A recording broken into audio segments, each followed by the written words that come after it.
Ka-journey, real talk ta ha. Ang imong life 5 years from now, murag decided na ayaw skip. Dili tungod sa imong goals, dili tungod sa imong dreams, kundi tungod sa imong adlaw-adlaw nga habits karon.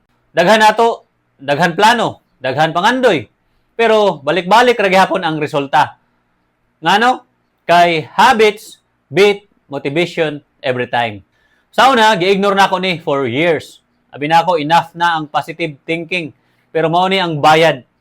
Oras, peace, kwarta, og momentum. Og ang pinakasakit, delay sa life. Ka-journey, mao ni ang napo ka simple habits nga kung buhaton nimo adlaw-adlaw, mubago gyud ang imong direction sa kinabuhi. 1. Wake up with intention. Ayaw diretso cellphone. 2. Move your body bisan 10 to 20 minutes. 3. Learn something new daily. 4.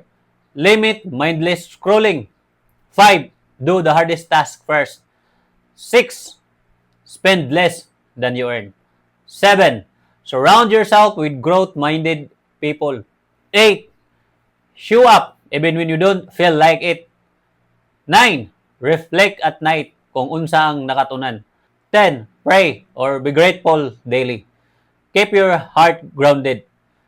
Jim Rohn would say, success is a few simple disciplines practiced every day. Ka-journey, every habit you practice today builds the future you live tomorrow. Small habits compound into big lives. Change your habit and it change your destination.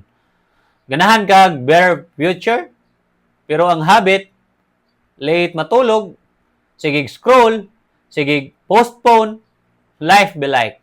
Sure ka na? Ka-journey, ayaw tanawa ang katong napulo. Pili lang usa karon.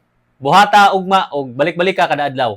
Comment, I choose growth kung ready ka mo take control. I-share ni sa ka-journey nga gusto og better life.